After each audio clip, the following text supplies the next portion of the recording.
Hey, what's up? This is True Seeker. You're now tuned into The Awakening. Today we're speaking with Eric Dollard about supernatural power of music and the type of effects that music has on the human body, and if it even affects your astral body, your mind, what you listen to. There's been a lot of studies done about the type of music that you listen to, that it affects the way that you perceive the world, what type of music you're listening to. Studies show that you retain 30% of what you hear and 70% of what you say. So whenever you're listening to music and you're repeating some lyrics, even if you don't believe those lyrics and you start repeating them over and over, you start to remember them. They'll come back in your psyche. You're going to remember what you say because repetition reduces resistance.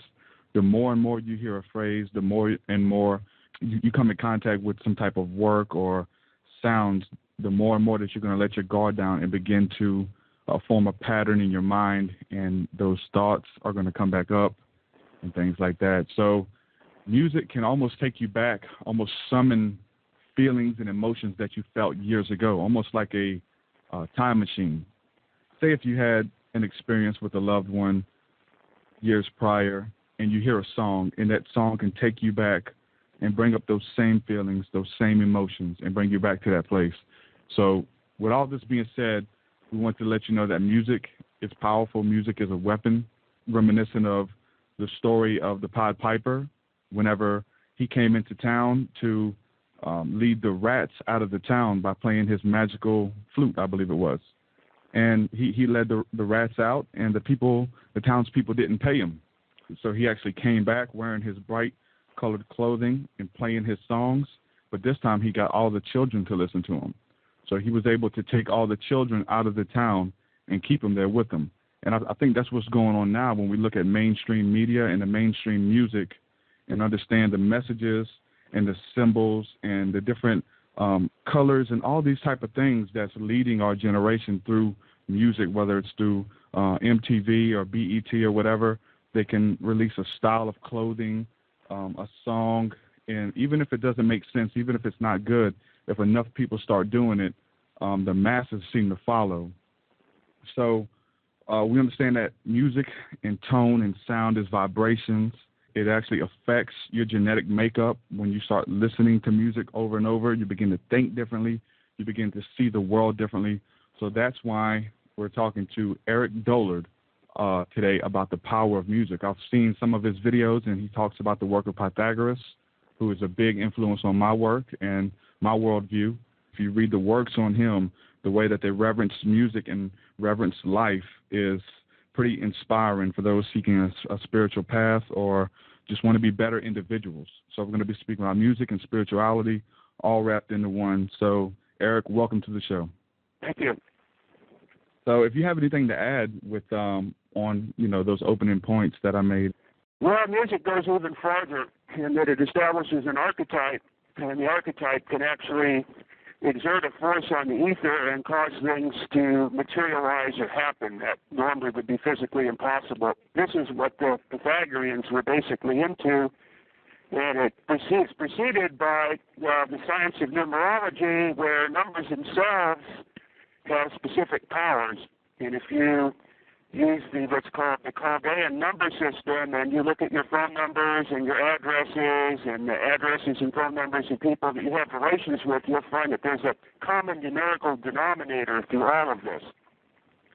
And Pythagoras developed a system of ratios for logarithmic proportions, which today we call music, but at that time it was not designed for entertainment purposes or to be performed. It was more of it's kind of hard to say. It was kind of like a key or an access for them to get into these higher dimensions. Mm-hmm.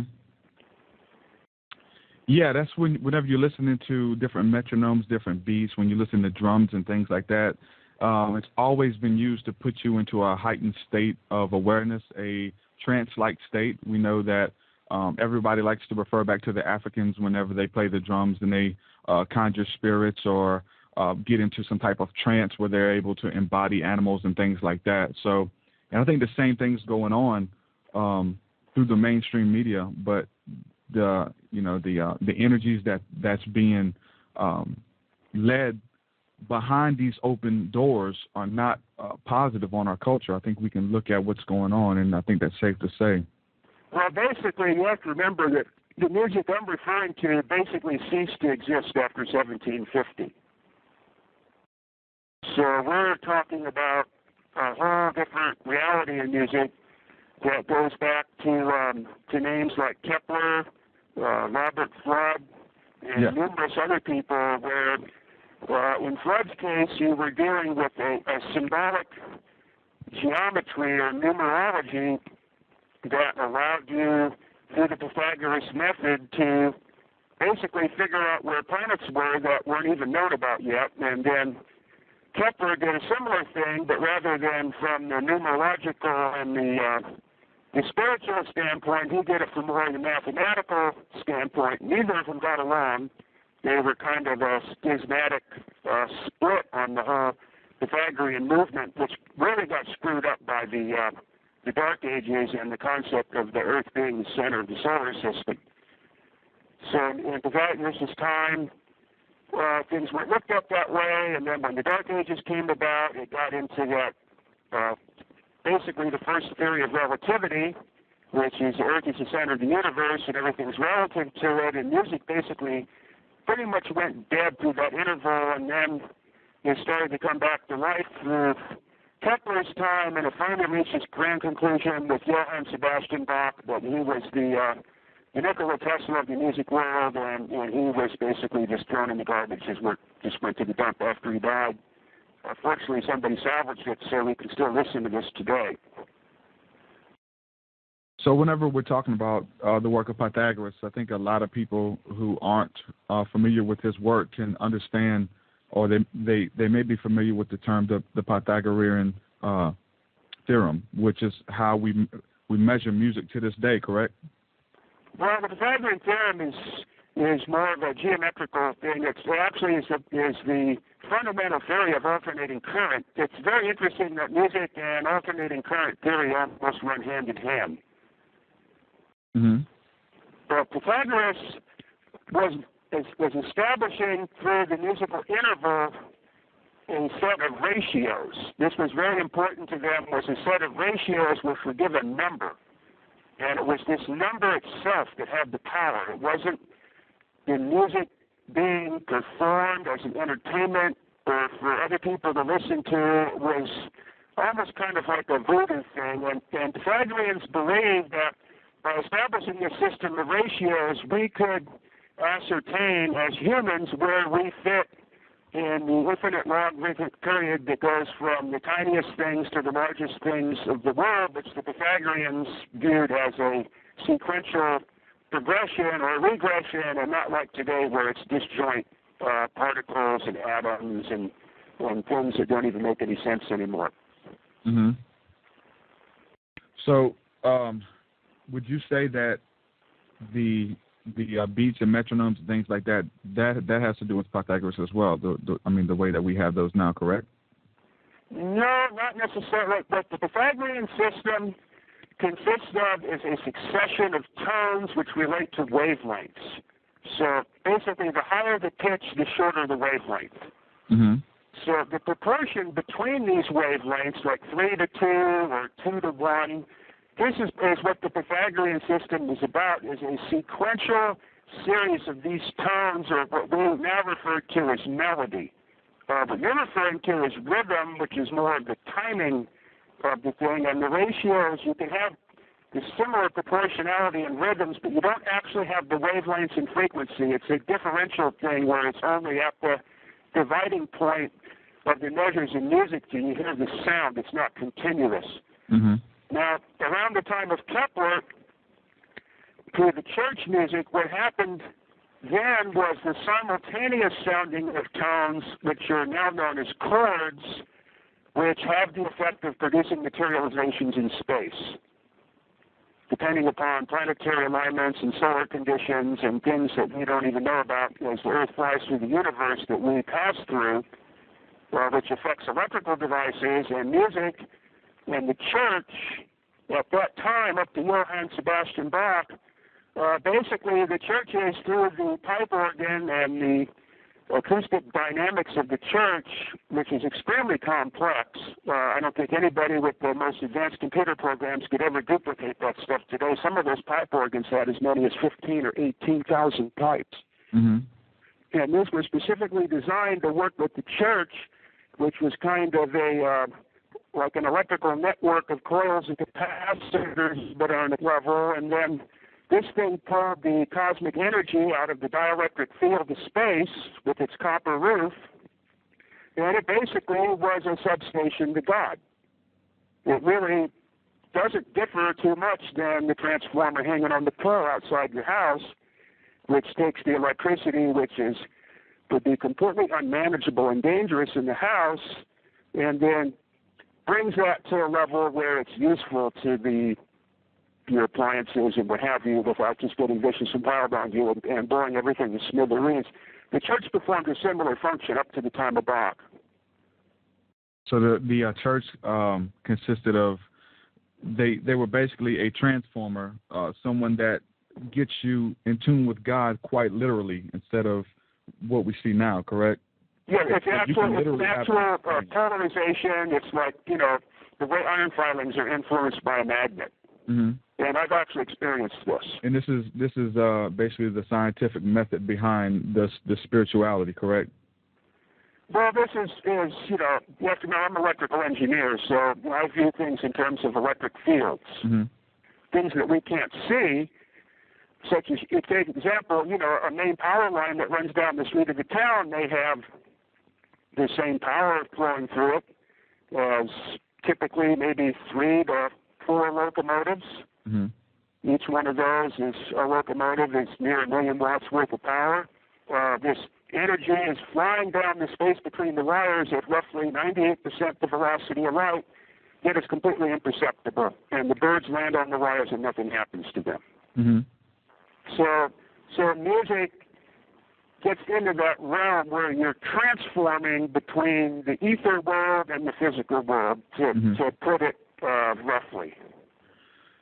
So you're talking about tones and frequencies and things like that they would listen to open up a higher state of consciousness, to get in tune with God, quite literally, to hear these tones. Well, not necessarily tones, but ratios. Okay.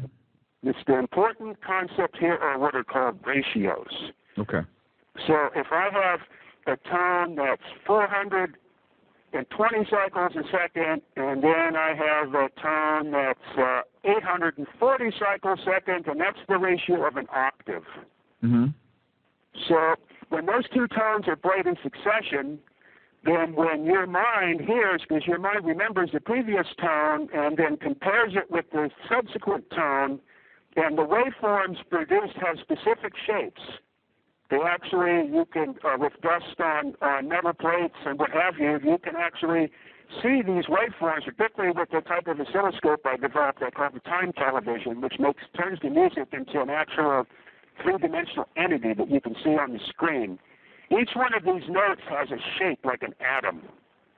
So when you start dividing the intervals up, each one of these becomes a more and more complicated. The fifth and the third and the fourth, and all of these become a more and more complicated entity. Mm-hmm.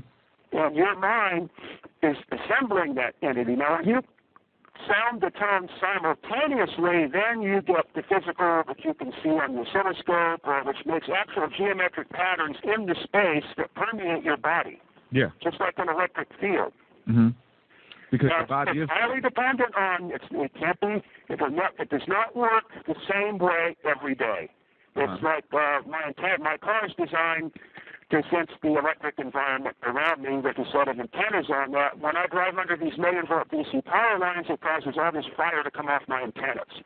Mm-hmm. And I can measure the voltage on the power lines and the polarity that way. And when I worked in LA, I had, for decades, I had to drive under this power line going out of town every day, and I kept a detailed record of the daily response. And even though everything looks the same one day to the next day, there'll be some days the fire will be there'll be some days the fire won't. There'll be some days it's more prominent on the positive wire than the negative wire as I drive through it, because there's something polarizing space. and this is the planets and the sun and the universe polarizes space, and music works through that polarization by adding on top of it.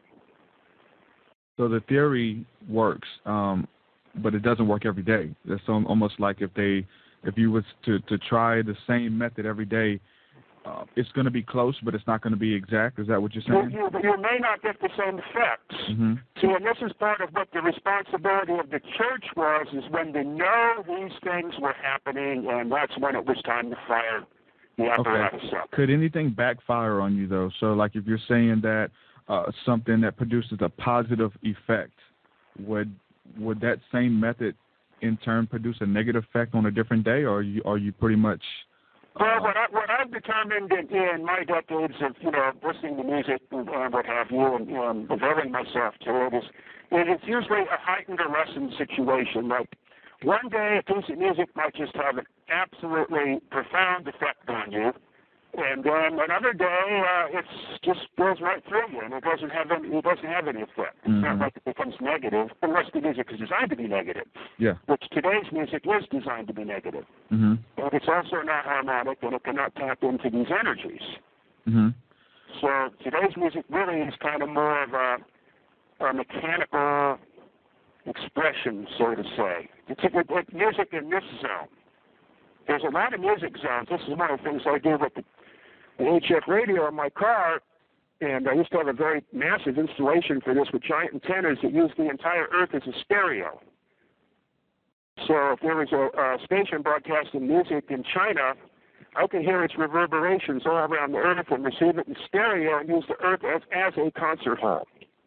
Mm-hmm. And the effects of the change from day to day were absolutely stunning when this happened. Yeah. So what I found from years and years of, analyzing the HF band and all these signals, on a wider scale just than for music, it's kind of, it's like something the National Security Agency would have. This massive facility with spectrum analyzers. And I kind of kept an eye on the HF band so that it wouldn't interfere with my operations or operations of the organizations or companies in which I was working with.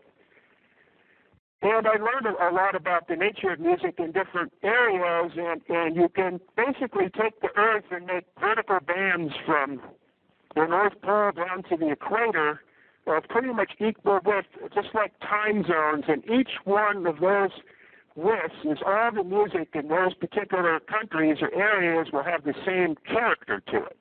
Mm-hmm. So, as you go from China and you start to move across to go back towards Europe, and you go through another band like India, and then you go through another band which contains the Middle East countries, another band that contains Europe. Each of these bands has specific type of music, and not all of them are of the Pythagorean ratios. There's quite a few different ratio systems out there. Okay. So whenever people are listening to different tones and frequencies to get into like a trance-like state through our meditation, is this somewhat the same principle? Can it be applied? The tones that put you into a happy state when you hear a sound, or make you feel frustrated and things like that whenever you hear a certain sound. Is the same principle applying? Yeah, like, if I take, like I just said, the 420, 840 cycles, and I sound those tones in succession or in parallel, that produces a positive feeling, a feeling of like conclusion, or I don't know exactly how to describe it because I don't think in those type of terms, but it's like it has a feeling of completeness to it. But then if I sound a tone of 420 cycles next to one of 490 cycles, it sounds horrid and it doesn't make you feel good, and you want to turn it off. Yeah. We got a question in the chat room. They want to know about the chord D minor. I don't know if there's any principles behind that. That's one that Bach seemed to favor a lot. Its relative is the F major. D minor really gets you into some deep worlds. Mm-hmm. And Bach chose that key for most of his very serious organ works, including his final work, which he died before he could complete, which is almost 3 hours long. Mm-hmm. And then F major, which is basically the same thing but shifted in phase by a third, is a very golden, sunshiny, warm type of sound. But D minor is kind of murky. Yeah, a little bit darker. Kind of violet-colored. It's funny how all these keys, even though the intervals are pretty much the same, they all have different effects. Yeah. And I've noticed it too. There's actually different bands who will play in these different chords and that will write lyrics that are fashioned around those feelings that are conjured. And when they do videos or wear clothing, they'll wear the colors and stuff that are associated with that, and they're taking it to a next level. Yeah, that's totally conceivable. Mm-hmm. Well, let me ask you these this. are things that I was in my early college days. These things, I was working on extensively. Adapting music into networks and oscilloscope displays and analyzers and developing like a television that would portray these things. But this day and age, I don't have all that equipment, and I just lost my main facility about 3 or 4 years ago. I don't know how to get back on track with this again. It's something I'm very interested in. Mm-hmm. I want to pursue on it, but right now I don't know how to return to that level. Now, what's interesting, what I am working on now, and it's a part of a government project here that is basically being provided to me by the government, is the Earth also generates a lot of its own frequencies and tones. Yeah, I know they claimed that they was able to record some of those tones as well. Yeah, well, the most probably the best example that's immediately available to the public is there's a person named Steve McGreevy, and he has a website on the Aurora Chorus and Aurora Sounds, and he spent damn near a decade during optimum circumstances of bringing magnetic loops into Canada and intercepting the electromagnetic fields of the Aurora, and it's on the internet. You can find these sounds, and there's some of these recordings. I mean, I've heard these things, and I about fell out of my chair. You can't tell the difference between the sounds of the Aurora and the sounds of the deep sea animals. They make the same types of noises. Yeah, and that principle, if I'm correct, is the same principle with the Om tone. Whenever those who are of the Buddhist or Hindu tradition, whenever they would sit in a circle and chant Om, it's supposedly the sound of the song of the sun emanating that sound, and they get on one harmony with that. Is that correct? Yeah, you could hit a harmonic, the aurora tones, and for me, I'm into the telluric stuff that the earthquakes and volcanoes and hurricanes and those kind of things generate. That's the bulk of my research, and that's what my project is right now. Also produces a lot of interesting, at the beginning, the onset, before the main seismic event, I've heard recordings of other people have taken of what sounds like giant Tibetan gongs. My equipment picked up like screaming sounds and yips, and there's all these frequencies, but the wavelengths are so long and the velocities are so high on this type of stuff that we only exist in a very higher harmonic of these frequencies and wavelengths, which could be, half the size of the solar system, or have a frequency of one cycle every 28 days. These are extremely low-pitched, long wavelengths, and these things are permeating through the atmosphere all the time. I have an extremely sensitive altimeter barometer instrument in my car that we use on the fighter jets that will measure elevation down to just a couple of feet.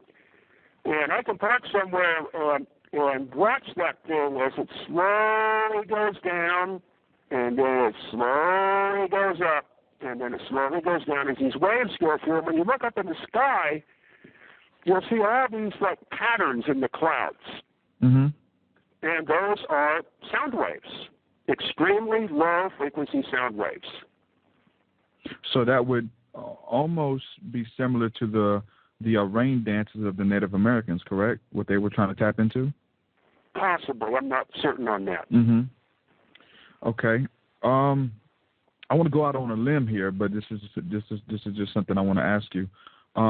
You referred to these different tones and vibrations as whenever you play them, you're able to see them make a shape. I mean, I've seen different videos where they play tones and they make different shapes, different perfect sacred geometrical patterns, and whenever the tone is a pure tone or a nice tone or a perfect tone, and then other ones when they play something like a cymbal or a crash or something like that, the symbol turns into, or the shape turns into something that looks like mass confusion. Right. And whenever you referred to them a while ago, you called them entities. Is on a very spiritual level. When you talked about the church was actually in on this as well, and they studied this and performed this as well. Are these entities, or are these sounds and tones, are they living entities? Are they living beings? Well, it's hard to say. I mean, they start to become, like an organism. Mm-hmm. And when I had these things on the CRT display, it did cause certain people to become terrified when they saw it. They weren't, familiar with, large scale, military type, radar, CRT rooms and all that stuff where there's all kinds of stuff going on. That was already intimidating enough to begin with, with the line of the DC to DC converters and the Snell transformer. And then here's this green thing, dancing around and pulsating like an amoeba on one of the CRTs, to the Bach organ music or the Handel chorus, and it really frightens people. Yeah. It really looks like it's alive.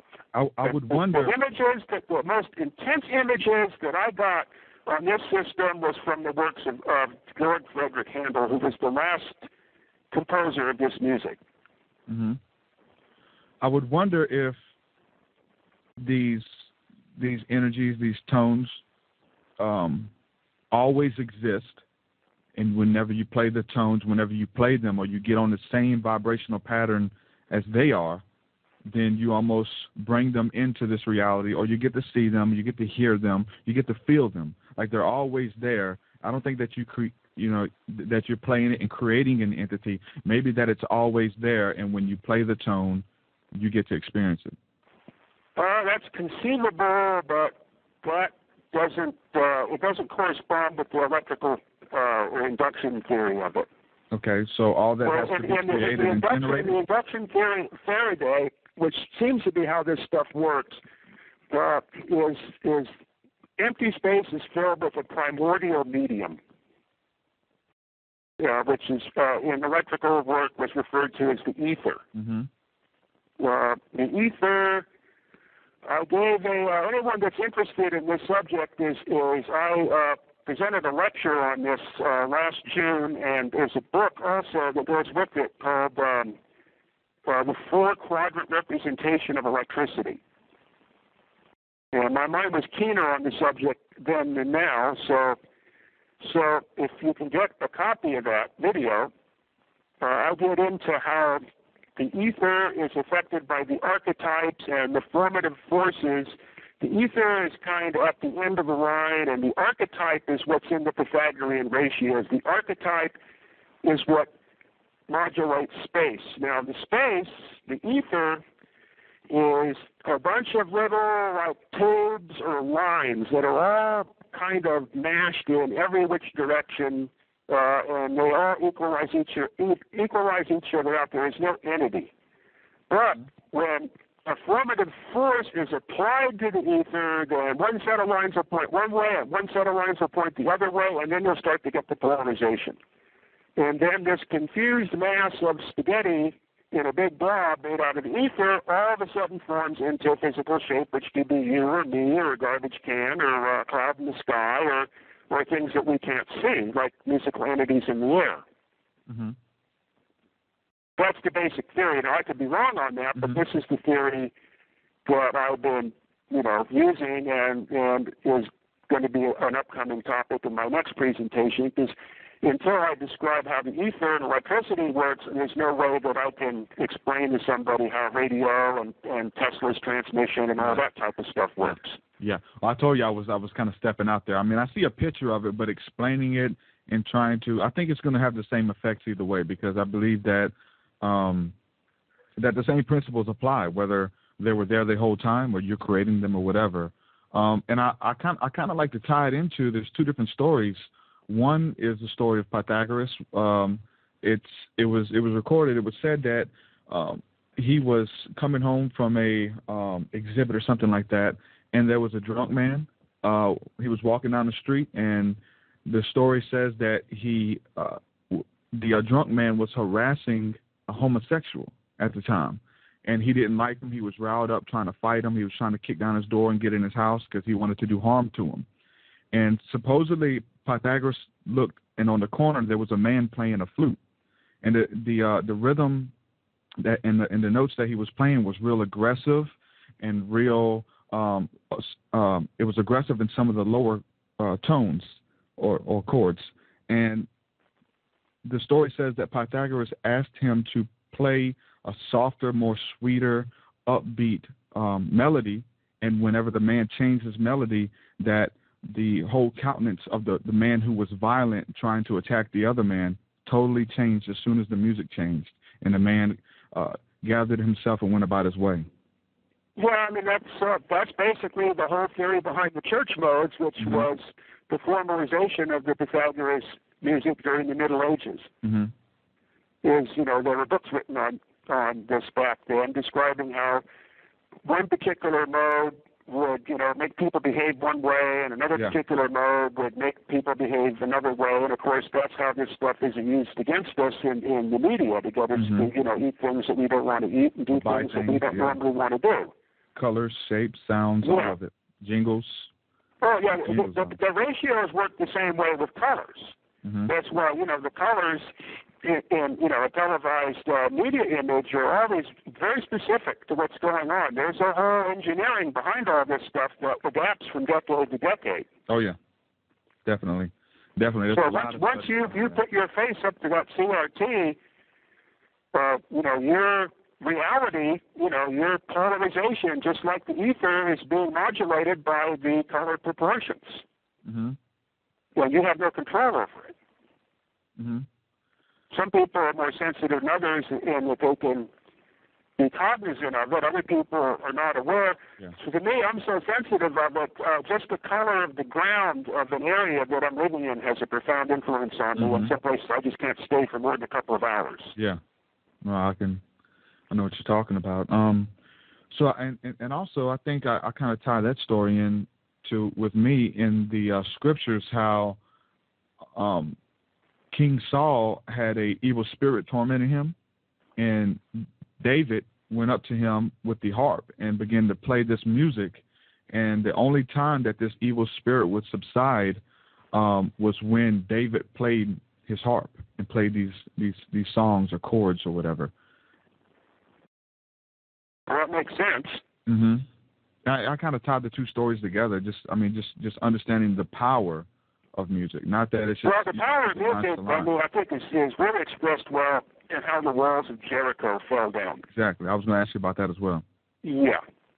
So the thing that I came to understand or believe in my course of all this investigation, I'll make reference to the book that really reawakened me to this, because this is all stuff I did in my college years and, at RCA and all that. And later on, I became interested in different things. But I have like a book exchange thing goes on with a friend of mine, and this is what leads to my writings on the internet, which are now up to about 1,000 pages. He brings in these books on these type of subjects and then wants me to read them and then explain to him what's going on that he doesn't understand. So he brought me a book. And I really recommend that everybody read this book. It's called Music of the Spheres by a man named Jameson. And that's a term that Pythagoras coined, correct? What's that now? Well, that was the whole philosophy. I don't know who coined it, but that was the philosophy. So in going through this and getting...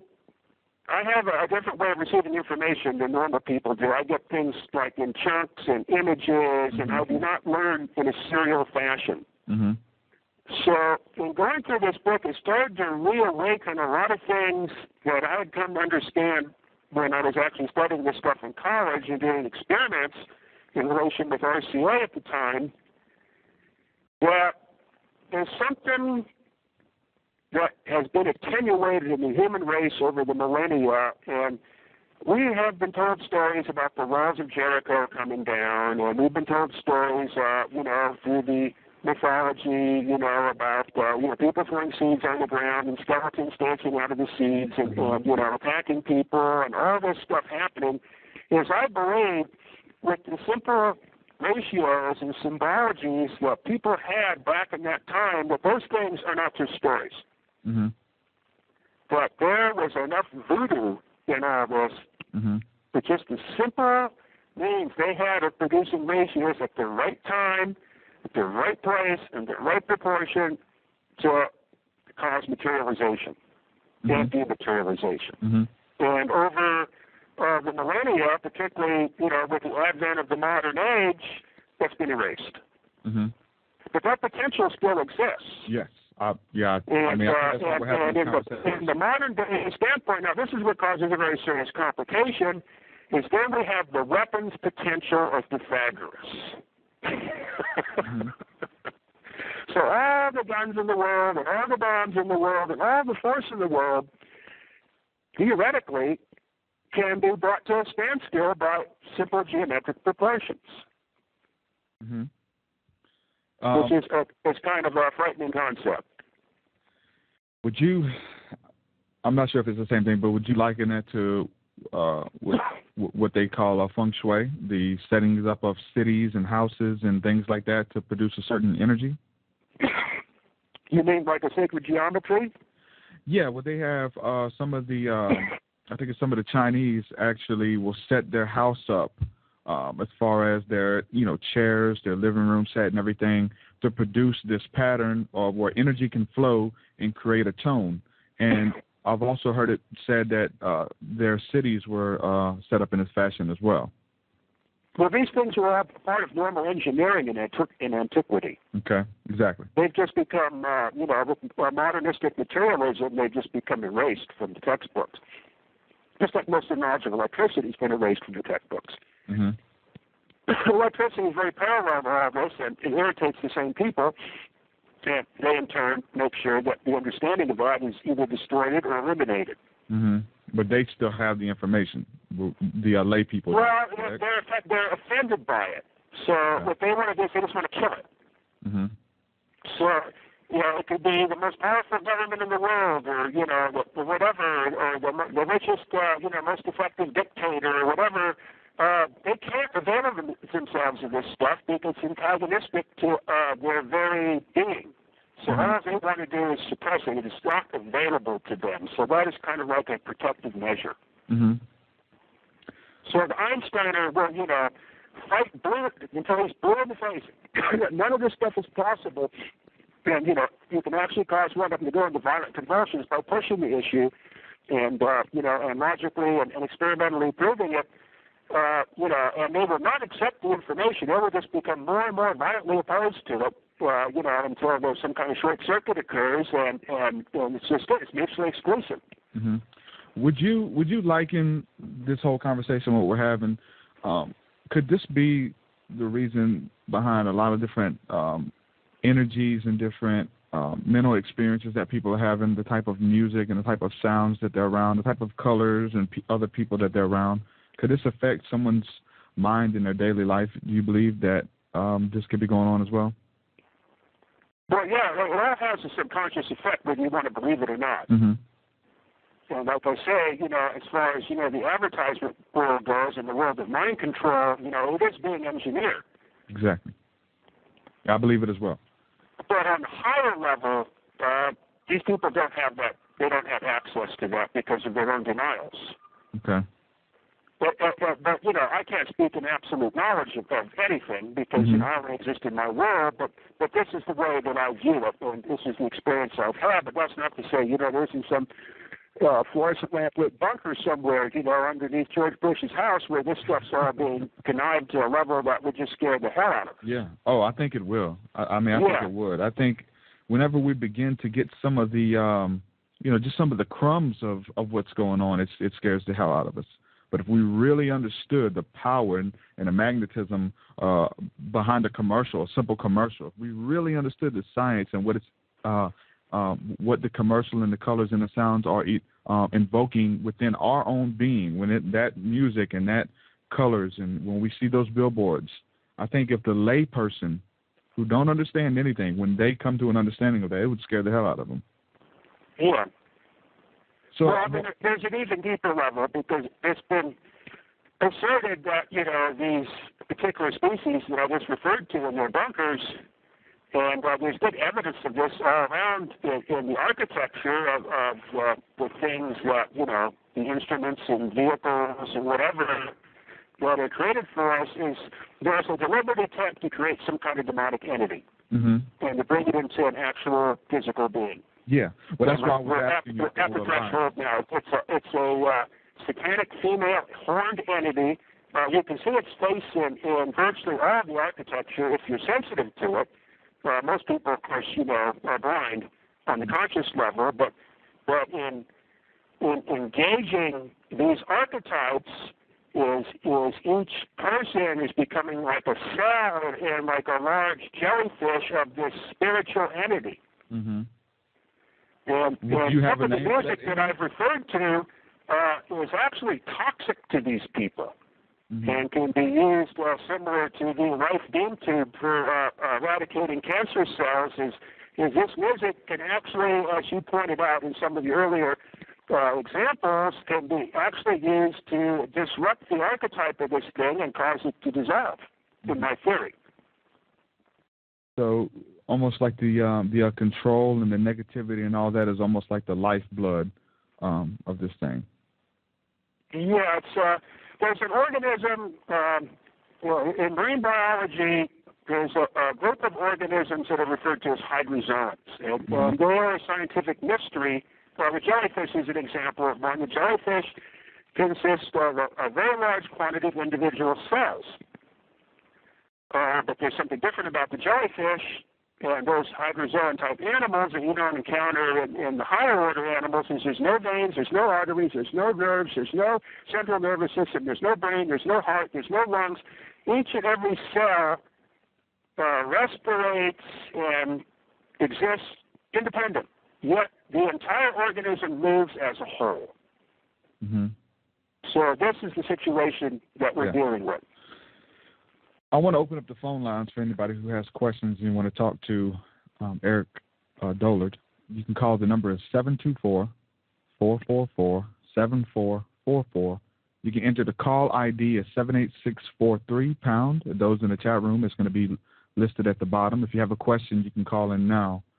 I'm thinking on a microscopic level, well, I don't want to say microscopic, on the level of which we see things right now, we can't see that entity. But if you was to back up and look at maybe the earth or the different nations from above, you could see this entity operating over nations, I believe. Because, I actually, read the Holy Bible and read the scriptures, and there's actually these entities which are referred to as principalities in the Bible, and it says that we don't war against flesh and blood, which is these carnal things that we can touch, taste, see, and hear. We don't do war against that, but it is a spiritual battle. And we wrestle with these powers that we can't see on a day-to-day basis, but they're there, they're operating, they're more real than you and me.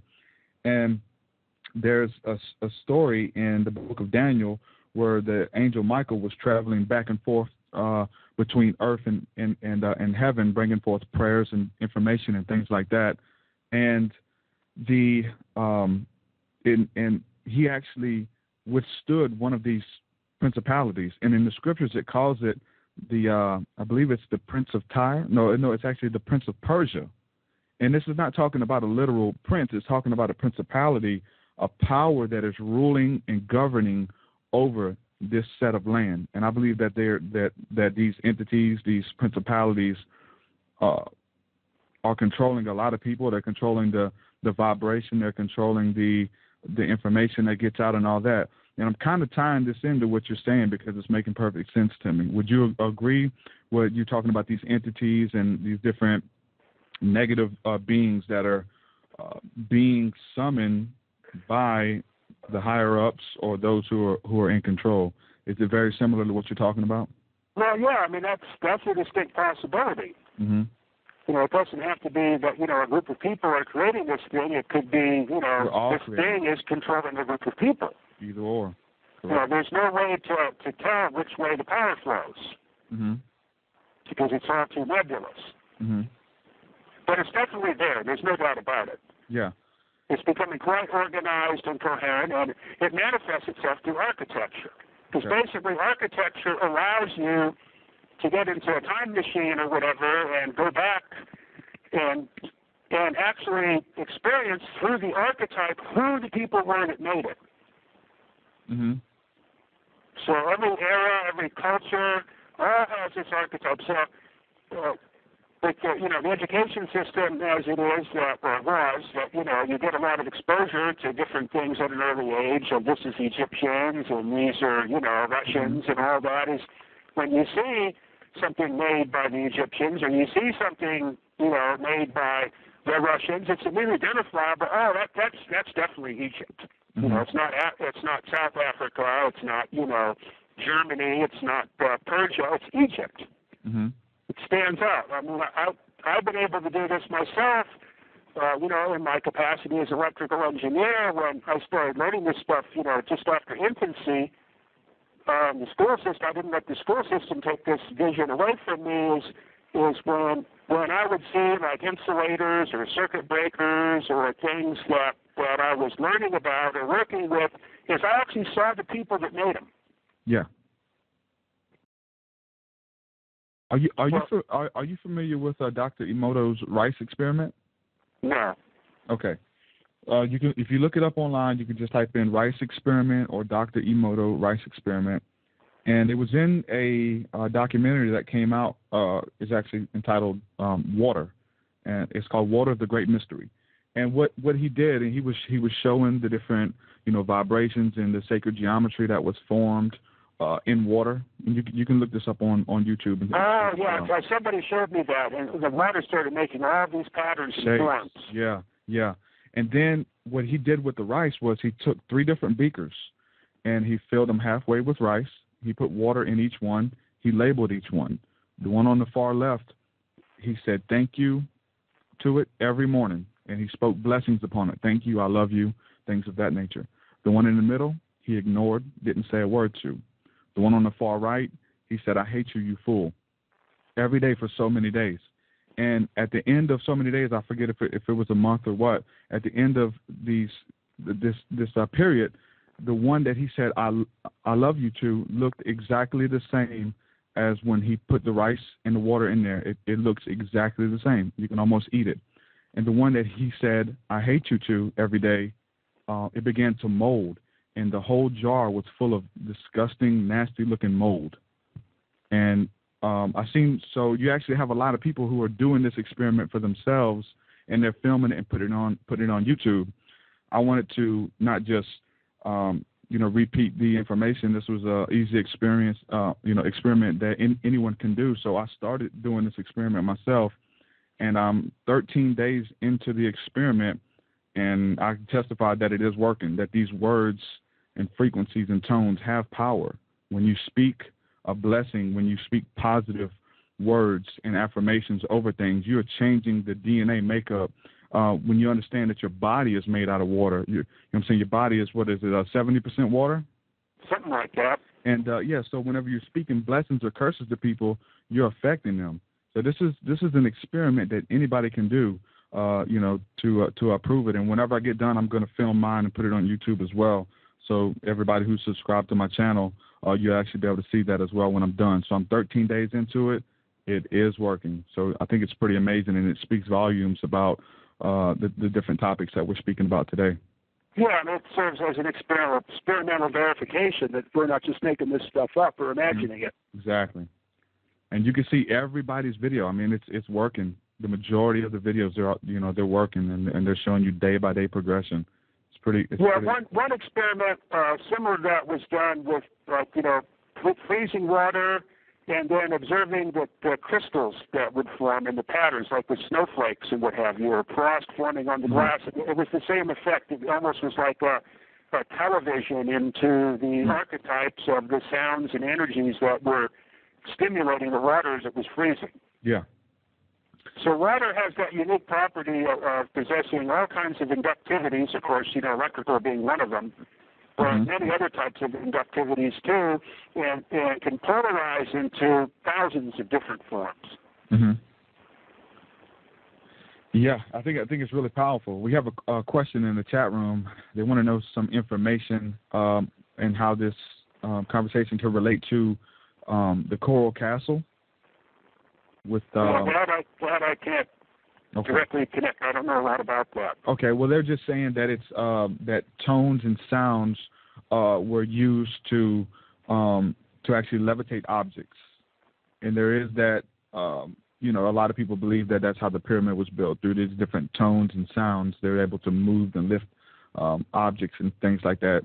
Much like the experiment with, not experiment, but with what happened with the walls of Jericho. How there was a sound that came forth and the walls collapsed. I actually had an occurrence of that with my space stereo system. Mm-hmm. So the space stereo system. This is something that I picked up from RCA a long time ago, but the laboratory that I built for equipment is this Earth stereo thing I'm talking about, where you have a radio station broadcasting in some part of the Earth, and the signal bounces around in the Earth ionosphere space and echoes and all that. It produces a type of stereo that's a little different than the stereo you get out of a normal recording. Mm-hmm. There's an extra phase component added, and what happens is, and this is what really struck me in the laboratory back in the RCA days, is the sound would leave the plane of the speakers of the teletype signal or Morse code or broadcast station or whatever it was that I had tuned in this stereo system with two antennas at right angles to each other, like giant microphones pointing to different parts of the Earth. The sound actually had a presence in the room. You could reach out and touch it. And with music, it's like, the instruments would separate themselves and float around in the room depending upon how the ionosphere was pulsating. The speakers weren't even part of the experience anymore, nor the space between them like normal stereo. Mm-hmm. So what I had built was, again, at my research facility in the Mojave Desert, I reconstructed one of these. It took about 10 years to put all this stuff together again because I lost all the original equipment. And there was a station in China which broadcasts regularly up to date that is specifically used to jam another radio station. Mm-hmm. And what they do is they play 1 hour of Chinese classical music, on a 500,000 watt transmitter on top of somebody's frequency somewhere that they don't like. So with my antenna system, I can pretty much separate the directions and focus on the Chinese station, and the music was just completely out of this world. It was fantastic. So I would have, my big speakers and my power amp all rolling away with this thing, like a rock concert level in the equipment room, having a good time experiencing it and watching it on my oscilloscopes and stuff. And I happened to have a small headlamp that was laying on the desk that I used as a ballast for battery charging. And there was an interval in the propagation of the music from China to here, and the waveform of the music itself is the headlight jumped 6 inches in the air off the desk. I saw this with my own eyes. Mm-hmm. So what I started doing then was sitting at that spot in between the speakers. Yeah. And it really does something to your body. I think it can actually heal the body if you use the right kind of music. Yeah. Yeah, I think that it, for the, I guess with every fact that you have, whether it can do damage, I think the polar opposite. I think for that to be true, the polar opposite has to be true as well. That if it can do damage, it can also be used for healing. Yeah, well, originally that's kind of what this was all about. Mm-hmm. The church was a place to go in, and if the plants were lined up right and everything was, appropriate, the atmospheric polarizations or whatever, you went into that and you were recharged. Mm-hmm. Yeah.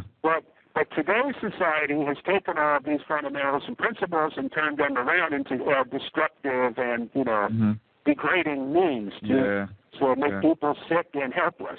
Yeah. Make you passive or make you. I think they give you just enough to keep you coming back. Like they give you just enough healing, or to make you reverence them and think that they have some type of power or some type of ability to be in touch with God, instead of letting the lay people know that they can do this as well, Well, that was the downfall of the church, and that's why, Martin Luther had to come about and yank this out of their hands and set them straight again. But, that lasted up to the time of Bach, but then the age of Romanticism, came in and destroyed everything, including the organs. They tore all the tracker mechanisms out and used telegraph relays instead and the whole thing, and just debased the whole thing. The concept of God, as conceived from the day of Pythagoras and all that, just completely vanished. And then by 1900, it was just turned to trash, complete trash. Well, fortunately, there was a revival in the 60s, particularly around San Francisco, and then, of course, the Beatles and a few other, British groups had brought music back, started to bring it back to that level, and it became very popular, but then it just, after 1970, it took the big slide, and so this stuff now I wouldn't even call it music. The names I have for it probably would offend everybody, so I won't use them. All right. Well, we got some of these people waiting on the line. They want to call in, but I want to tie that into about with the sound and the vibration, being able to change physical matters when you have like a glass, and they've done experiments where you can turn the sound to a certain volume at a certain frequency, and the glass cup will actually break. So that right there is an experiment. Or if you can't do it yourself, if you can't reach those pitches, there's videos where you can actually watch that happening. So, all right, we're going to take our first caller, and if anybody was on the line waiting, we'll go ahead and call in now. We'll take your call. So this call is coming from British Columbia. Hello. How you doing? Hello. Hey, it's easy. Hey, what's up, man?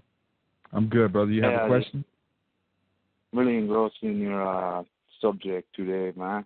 It's really nice. I'm just meditating on it. It's beautiful. I can hear my chakras ringing. Hey, what I wanted to say today, I don't know. I don't have much of a question, I guess, but I just know the Bible is, it's all about the Word of God, The Word,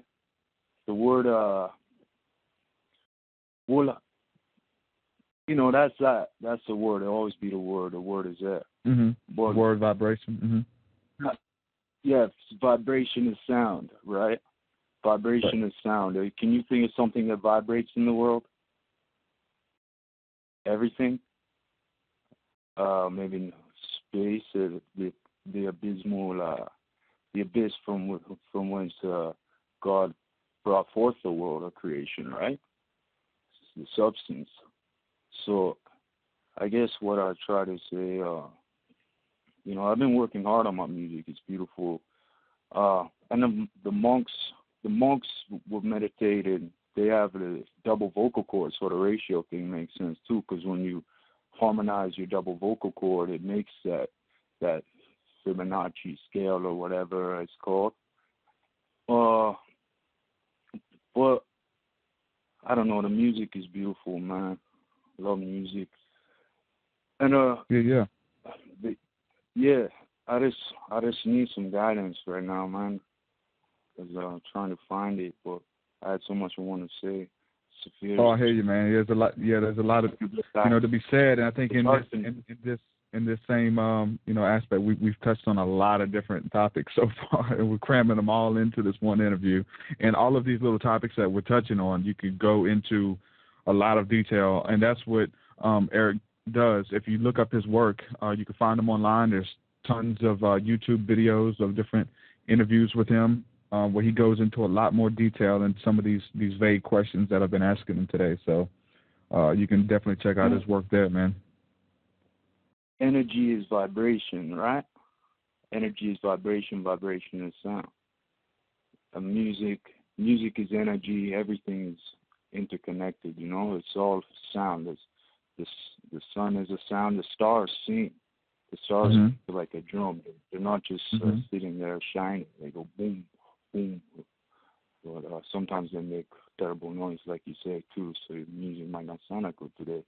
So the most powerful thing in the world is our sound, and sound resonates from the mouth, quote the cannabis. It's all about Jesus at the center of a snowflake. You'll find the Star of David every time. Mm-hmm. Every time. Yeah. So Eric, what can you tell us about the what is known as the Merkaba or the Star of David in sacred geometry? Do you know anything about that? Not right off. Mm-hmm. There's a lot of that's like what he was saying with the snowflakes and things like that. They're actually finding this Star of David, this hexagon, this 6-pointed star, in the middle of these different snowflakes and different.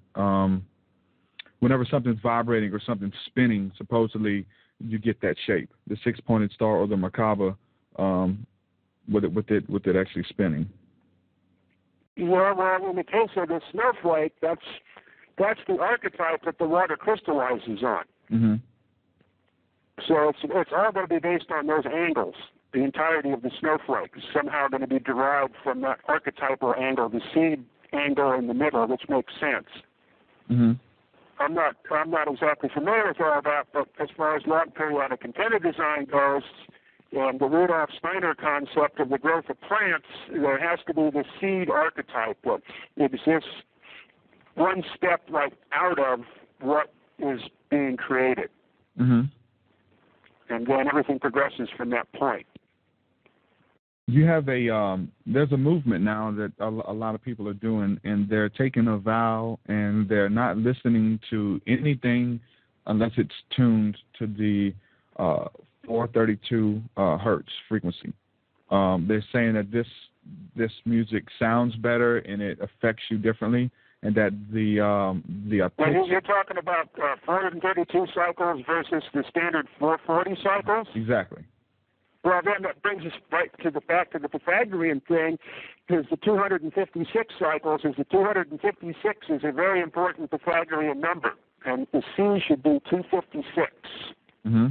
And then the other term should derive from that. Now, the 432 might be that. I'd have to calculate it right off to see. Okay, so you're saying the 440 is not right. The 256? Yeah. Okay.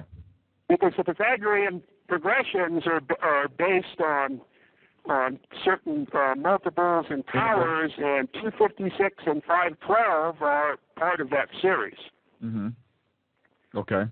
And it's the same thing with the lengths of the organ pipe. You have the 32 foot, and the next octave you have the 16 foot.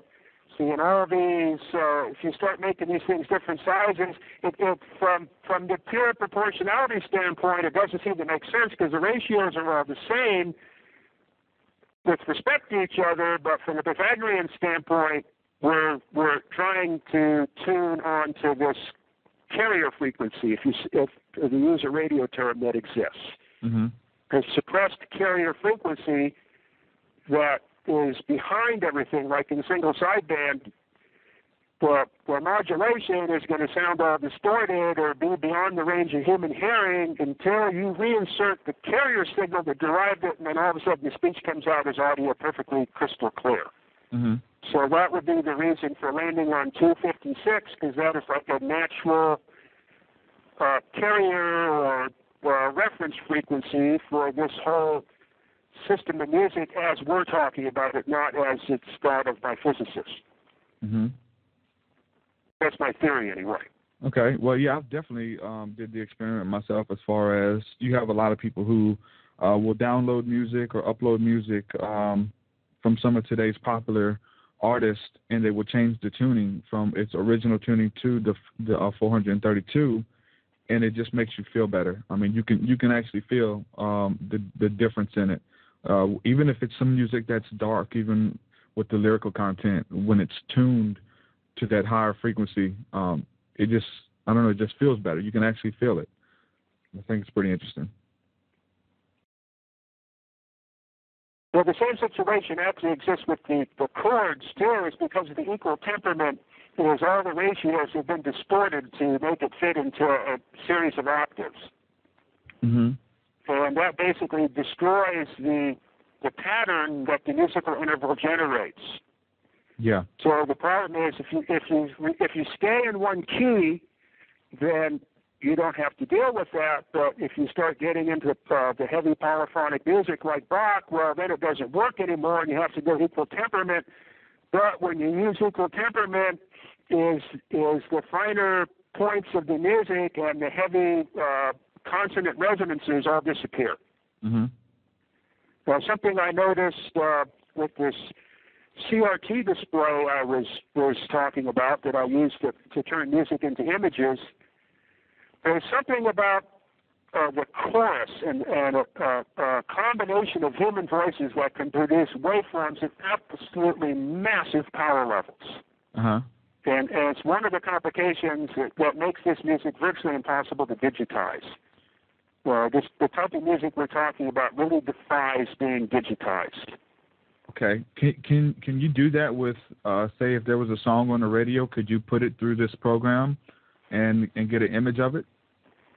Yeah, it's all it is basically is an oscilloscope that has a network between it and whatever's producing the music. It has to be stereo. Mm-hmm. And then when it goes through this network, it creates what appears to be, for the lack of a better term, three-dimensional. There's a lot of reasons why not to use the term three-dimensional and two-dimensional, but that's a whole other subject. But it's referred to as three-dimensional. The proper word for it appears on the television screen to have volume. In other words, presence in a volumetric form, even though it's the so-called two-dimensional on the screen. But the way the video is fed into the signal, it gives it form, and these choruses will all of a sudden just light the screen up with this big, like, circle shape or whatever, and overload the amplifier, even though it's just 5 people singing. And this early, very early church mode music, you can find recordings of it. One of the most foremost composers is a person named Thomas Tallis. If you can find his music, it's representative of what I'm talking about. Okay. Because in the human voice, there is no equal temperament. Because we can scale or move our voice continuously. There's no quantified or quantum steps like there is on a keyboard or when you're using some instrument that has keys or levels on it. Mm-hmm. And these choruses back then had a way of these performers could phase synchronize their voices and cause all the harmonics to add in such a way that the peak amplitude could be thousands of times higher than the average amplitude of the signal. Mm-hmm. This is one of the things that the pipe organ in the church can do too. It can take a succession of harmonics and manipulate them through the propagation delay in the church and the distances between the organ in the back of the church and organ in the front of the church to produce these harmonic standing waves. And there can be high pressure zones and low pressure zones in the church that are so intense during these concerts. If the polarization is proper, with the planets and what have you, you can actually feel them, those physical entities moving through your body. Yeah. They're definitely like solid objects, kind of like one of those, popular pictures of the atom, with all the little balls with the straws sticking them together in a cube or some kind of thing. This thing forms in the space and you can feel it moving through your body. Mm-hmm. So it's theoretically, with 5 or 6 octaves of pipes, you can produce transient waves that have thousands of times the power of their average value. But they last for very short periods of time, but they occur in succession. This is one of the things that Nikola Tesla utilized in his developing his electrical fields for his physics experiments and his wireless power transmission. Mm-hmm. We're not dealing with sine waves in a situation like that all the time, but we're dealing with these odd harmonic waves that situation can be at rest for a substantial portion of the cycle, and then all of a sudden at 0 degrees or 180 degrees, for all the harmonics, all of a sudden all add up into a giant peak, and then it goes away in a fraction of a microsecond, and then the rest of the cycle is dead. Even though that cycle is filled with 100 harmonics that have a definite amplitude, during that cyclic interval, when they are put all together, they completely cancel each other out until that one instant, and then they add into a massive quantity and then they disappear again. Mm-hmm. So it's kind of a fascinating experimental thing in electricity to get these waveforms that this produces, and this is part of how the church and organ music system works. Yeah. Well, let me run this by you. You mentioned the body vibrating and feeling things moving through your body, doing different things. And you used the word entities as well. Whenever you mention this, my mind, being a spiritual person, goes straight to the Kundalini awakening experience and the infilling or baptism of the Holy Spirit experience, where they literally start vibrating. They literally begin to sweat. They begin to cry, have a joyous feeling, and feel like all the negative things they've done in their life, all the negative baggages that they've been experiencing, are just erased after having this one experience. Whether and their whole body begins to literally vibrate very fast. Is there any way we can link this together, or there's like a scientific method behind this, or is this something that's just a spiritual experience? Well, that kind of gets hard to say. I mean, I can understand it on a musical level, but on that level, the ether theory and the electrical principles don't carry through that well. Mm-hmm. Well, because I know this, you were saying that you're able to feel these, with sound. And I know that it's not always sound being involved when these experiences happen. A lot of times there is, and then their body begins to actually, vibrate, and they feel a power and energy going through different parts of their body, doing something, cleaning them or something like that. Well, yeah, I mean, that's totally understandable. Mm-hmm. Is all these experiences in your life, cause physical polarizations in your body that are permanent. Mm-hmm. This is something that we'll have Mike discussed in his, analysis of what it was that was making people sick and crazy and causes of cancer and all these type of things. And it was because of these collected forms or situations in your body because of all these negative experiences, and then that basically starts to exclude the life energy, and then that part of your body's going to degenerate and turn into disease. But it originates in the thought pattern forming these archetypes in your body. But from the electromechanical standpoint, from what we've just been talking about, and the experiments I've been doing and the things that you've made mention of, it's music as a means to erase these things. Mm-hmm. Just like you take a magnet and wave it over, a piece of recording tape, and the information on it's gone.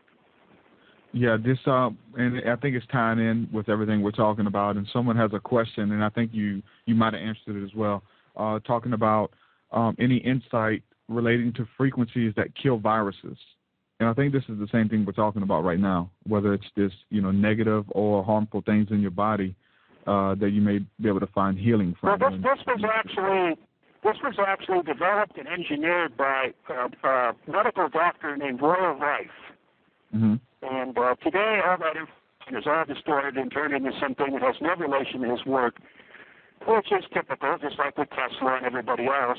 So whatever you hear with the name Rife on it is most likely to have no relation. But what Rife did, and I physically, held these apparatus in my hands, so I know the principles of operation, is he adapted a Tesla X-ray tube connected to a Tesla transformer, and then the Tesla transformer was excited by a small AM radio transmitter, and that would produce the Tesla beam that would penetrate the body and electrostatically cause mechanical actions on the viruses and things inside the body on a very minute level.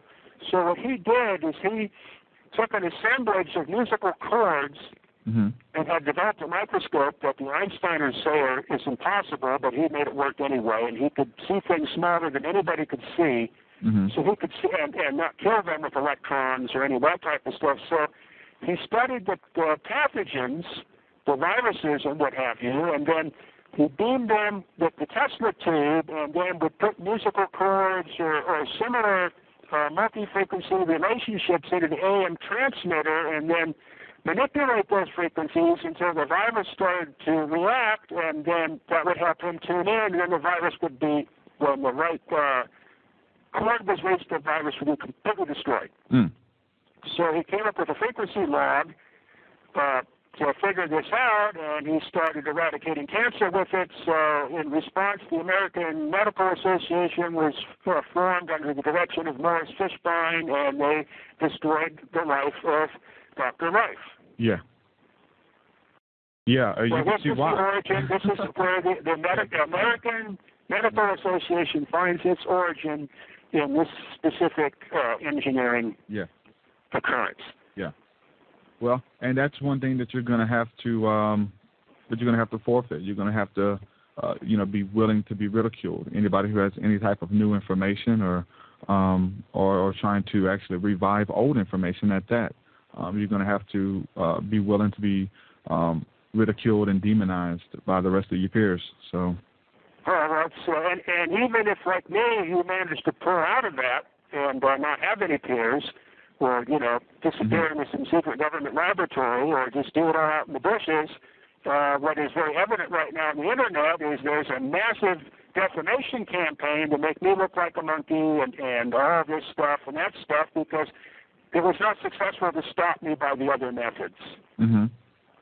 So now it just turns into a wholesale defamation. This group calls themselves Ether Force, exists specifically to debase my work and keep people on a false path.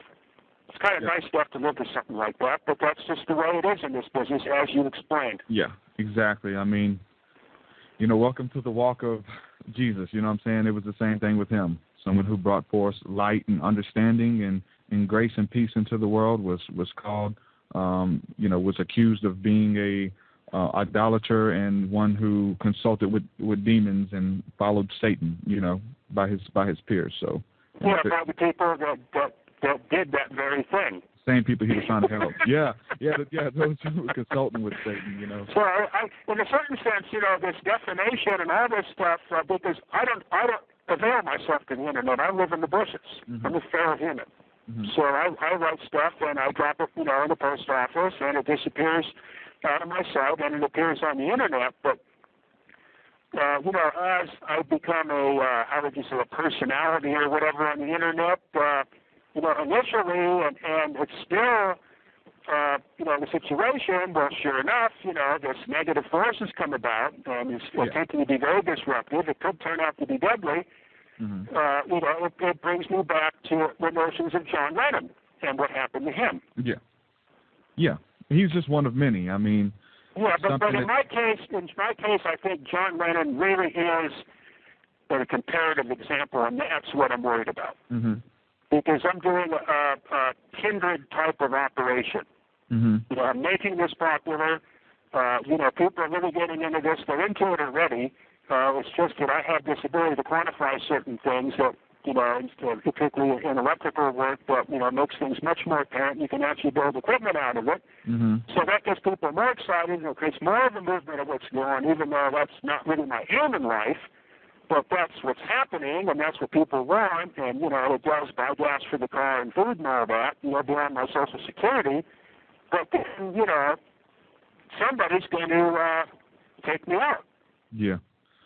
Well, I think you're doing a justice to the human race. I think that that you have everyone's best interest in mind. I don't think that you're in it for greed. I don't think that you're in it. I think that you're in it for the science, and that you're in it for understanding that you are a free man, and that all human beings are free men to experience life and to the abundance and the best life that they can, and to let them know what's going on. And these different things are happening. Different sciences do exist, and you're giving us the the breakdown on it and the deep inner workings of it.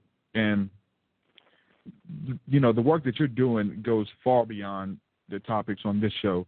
I kind of approach things as more of a, from a spiritual standpoint, and you're actually breaking down the science of everything that I believe. You're breaking down the science of the Christian faith. You're breaking down the science of the Hindus, the Buddhists, Islam, all those who understand that a world exists beyond this mundane things that we can touch, and it is a world of electromagnetic frequencies, they call different names in different holy books, things like that. They can be tapped into. They are being tapped into now. So I'm going to put your work out there. I'm going to share your work with my fans, my listeners. And so there was a lot of people who were wanting to tune into this show. I put the show out there that we was going to do it, and we have a lot of people listening live, a lot of people who are going to go back on YouTube and listen to the show again. So it's there, and I think that there's an innocence there as far as you not trying to push your work or you're not trying to propagate your work. You're simply sharing your work. You're putting it out there, and those individuals who want the higher understanding of it, who want to know how it works and operates, they're going to find you. They're going to Google your name. They're going to Google topics that relate to it, and they're going to find you, just like I found you. And that's just how the cycle is working. So thank you for everything that you're doing. Thank you for putting your neck out there. I speak blessings over you just like I speak it over that water, and that everything will line up perfectly with your will, and your destiny will, come forth, and you won't be taken out, that you will be protected. And I believe in what you're doing. So with that being said, we got another call, and let's see if we got a question here. Caller, you're on there. Hello. What's up? Hey, how's it going? I was just, I've been following Eric's work for quite a while now, and researching other people's works. I've come across Marco Rodin's vortex-based mathematics, and on the website here it says one of the things you can learn through it is that the torus skin models harmonic cascadence. And I noticed in Tesla's magnifying transmitter that there's actually a torus almost antenna at the top. I was wondering if Eric had any thoughts on that connection between the torus and transmission. Well, the terminal on the Tesla transformer is a reflector. It doesn't actually transmit. It sends the electricity back down where it's accelerated and forced into the earth. Okay. And the reason why it has that mushroom shape, it has to have that mushroom cap type of shape, because that way the electrical forces are directed in such a way that the material around the high potential point doesn't break down and catch on fire. And that particular shape causes the electrification to neutralize itself underneath the cap of the mushroom so that the mass doesn't catch on fire. Okay. I was actually thinking the resonance of the Earth was actually transmitted out through that. I had it completely backwards. No, that's backwards has been deliberately introduced, and unfortunately, the concept cannot be corrected. So no one will ever really grasp Tesla's toroid transmission system, because the physicists have fixated the idea of an antenna. There is no such thing. Tesla states that even in his own writings, but he did intend to try to tap the electric field around that elevated terminal for other purposes, but everything that involves Tesla is very enigmatic. Well, thank you very much. That definitely changes my understanding of the whole thing. I thought I had a pretty good grasp on it, but now I know I don't. So I was wanting to know also about some of the different experiences that you've had, because I noticed in some of your work you're talking about how the different music and different tones can actually make you feel high, in a sense, and make you feel intoxicated just by listening to music. Do you have any experiences with that?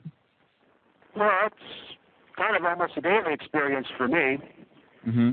Because, I have my Bose 901s and my 400-watt amplifier and all my back organ music and handle choruses, and that's the end of every day. That's, there's about a 4-hour interval there where, if I can clear my mind from all, the noise and negativity and the rest of the stuff, and tune into the music, that it creates the transformation.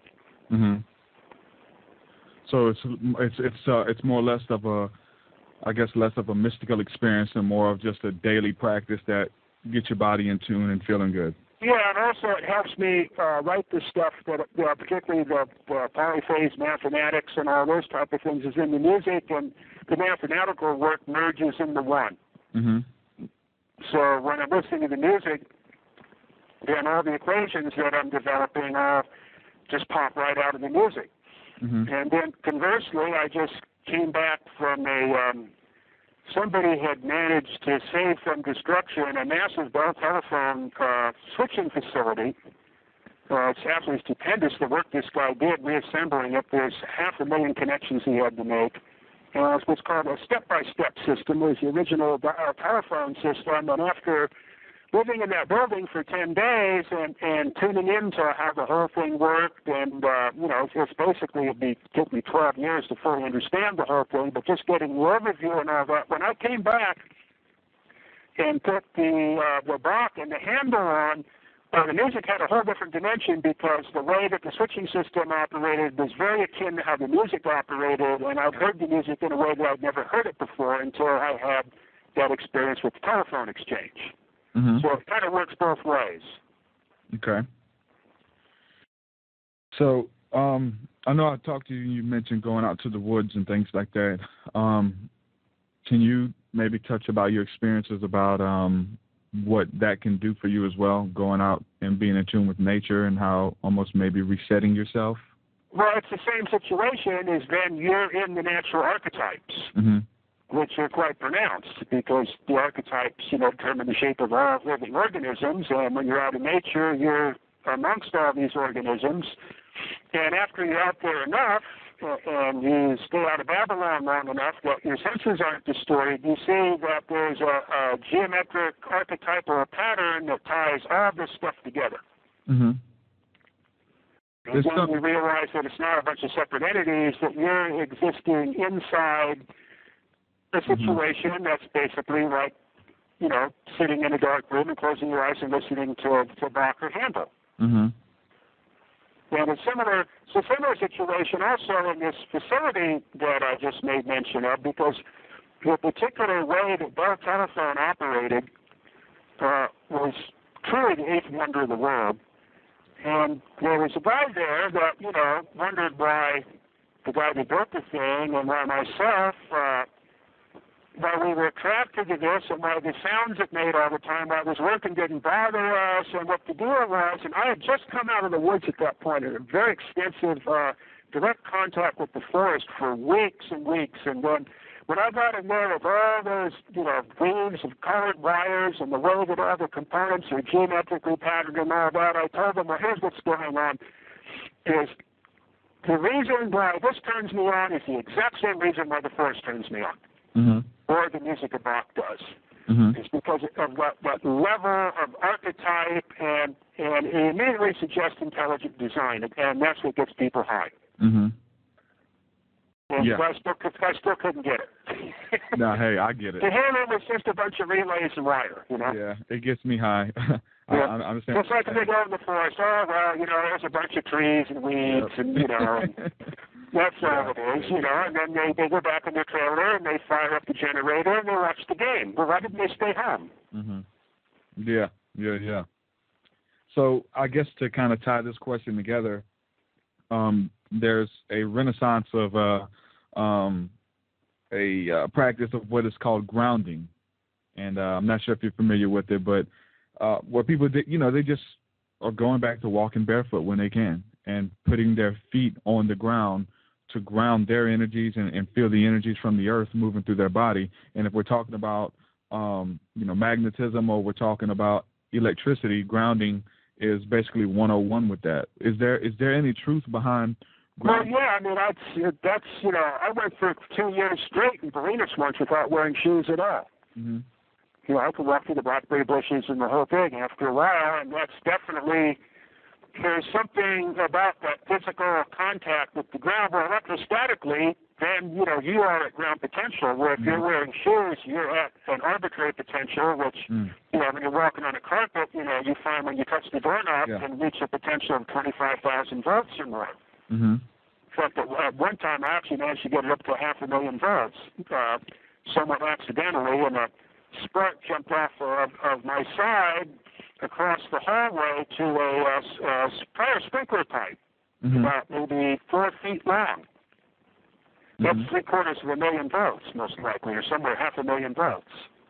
Okay. Okay. Now I think I had the phrase wrong. It's not grounding. It's called earthing. I'm sorry. Yeah, well, the British prefer to use the term earth connection, and America prefers to use the term ground connection. Will it almost, like, if you got a lot of stuff going on in your life and stuff, can it work as something that almost resets you, that it literally grounds you back to, you know, what matters? Just getting out in nature, taking your shoes off, being more conscious about things that are going on and, you know, that actually matter. Well, it's going to do the same thing we've just been talking about with music. But it's going to be on a less physical level. Yeah. It's going to be very similar to the situation in the church. There's going to be days when the voltage is high. There's going to be days when the voltage is low. It will depend on all these, you know, cosmic forces that the vegetation's actually, you know, like an antenna tuned into. And even the animals. Yeah. They were saying that that they've done studies as well where plants and vegetation grow faster when they listen to music, and so I guess that's where the theory comes from of you talking to your plants every day, talking to your flowers and stuff like that. Yeah, it might be. In that case, it might be a little more than just a mechanical explanation.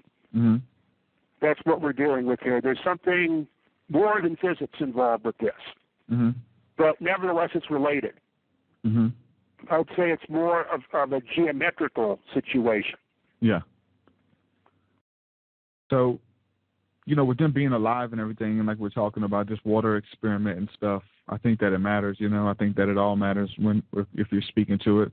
Supposedly, they did a experiment as well where they measured the resonance and the frequency from flowers, and whenever they were going to get scissors to go cut these flowers, the resonance and the frequency spiked, like they got scared whenever this was happening. It's almost like you know, whether it's the water or the plant itself, the life from the plant, like something was conscious of, you know, what was going on.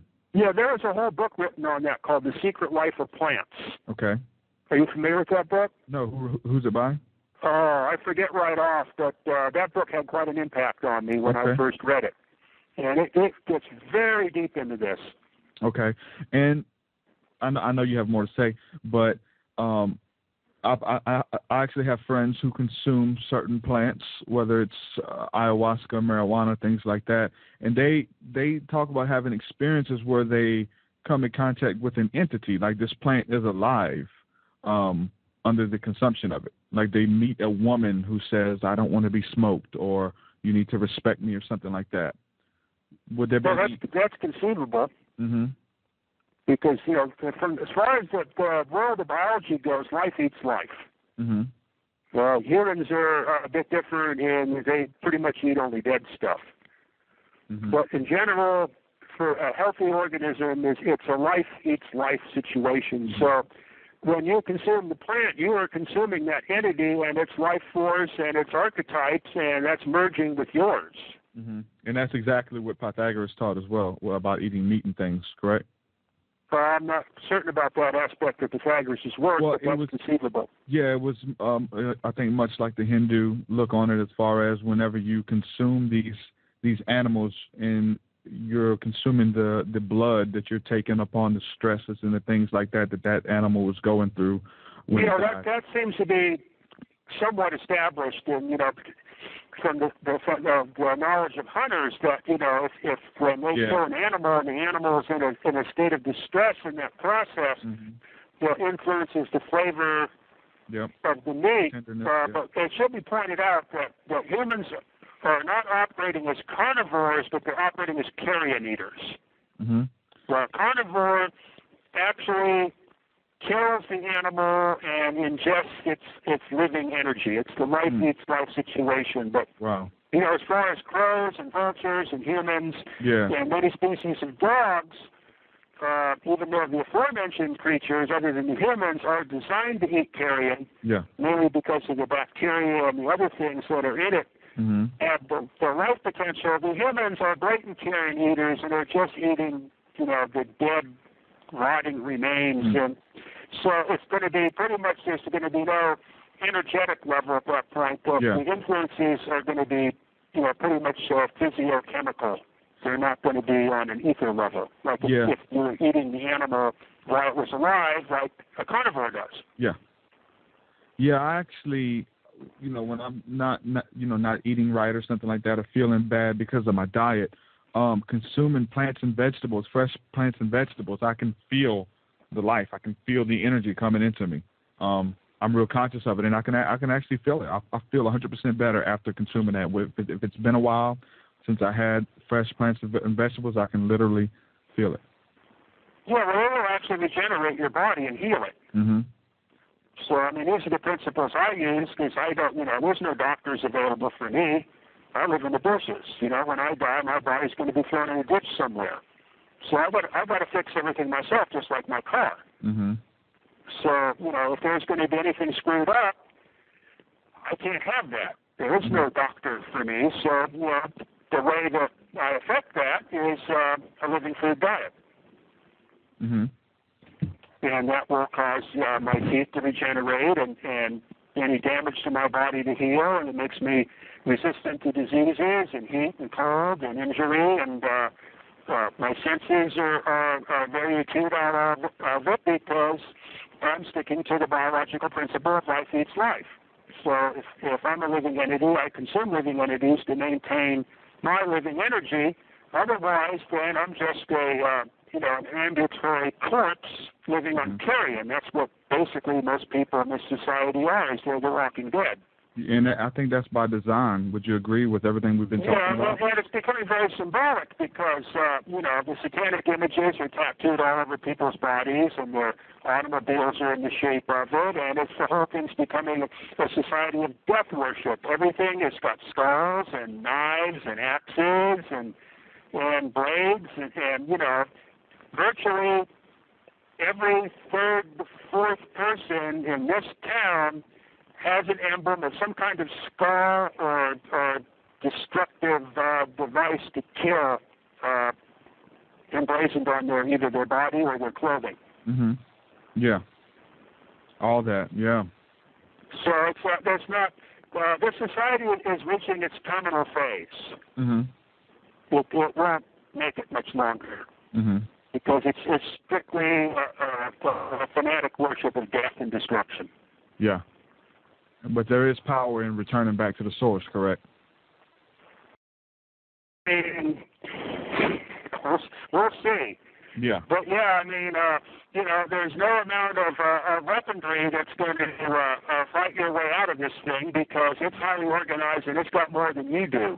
Yeah. So the only thing you can do is to switch the whole thing around and operate on the primary level of, of what we've been talking about with the Pythagoras and the powers that these people had back then that are forgotten now.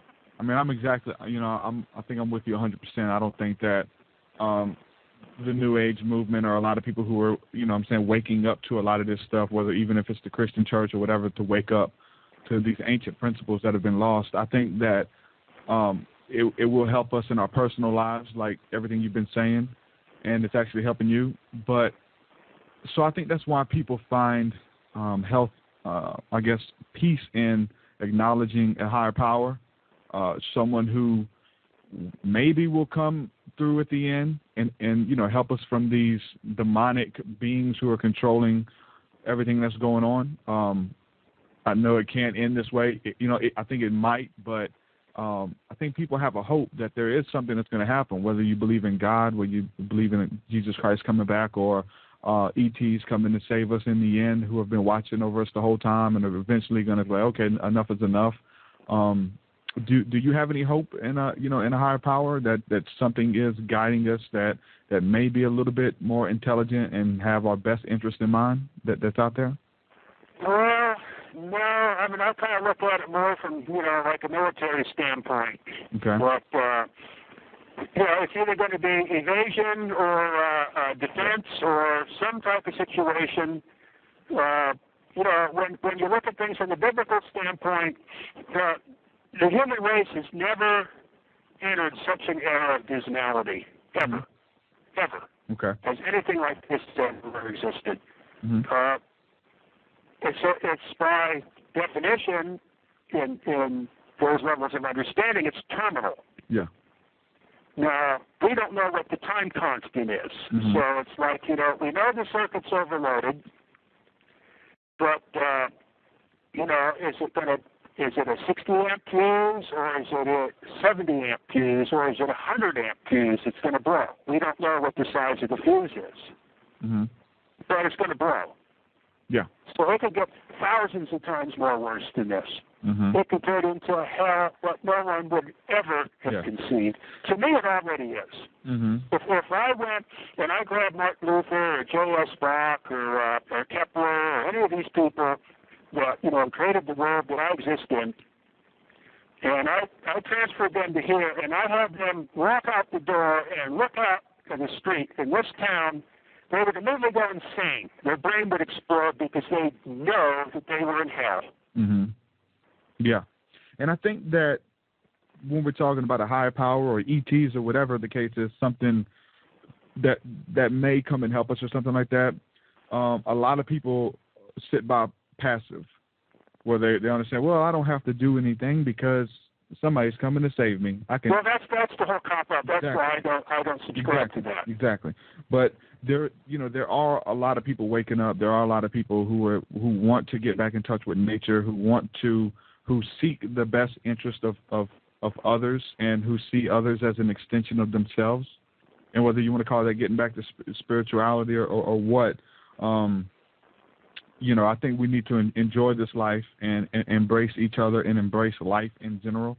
And that's why I had you on the show, because I think you're explaining the scientific methods, like I said earlier, of a lot of the philosophies and a lot of the sciences behind spirituality that's written in a lot of holy books. So I think the whole, Jesus is coming back to save us, or Buddha or Muhammad or whatever, is actually used as a cop-out, because people, they tend to not do anything, or they actually makes me angry to watch these people, behave the way they do, and think, I'm going to be saved and I'm going to go to heaven, so it doesn't matter. Yeah, fuck the earth. I'm okay. But the thing is, I tell these people, and it angers them. I go, it doesn't work like that. I go, Jesus left in his spaceship. And he's not coming back. And there is not one person on this planet today, not one, that is going to heaven. Mm-hmm. So just get that out of your mind. Then they choke and they'll never talk to me again. So that's fine.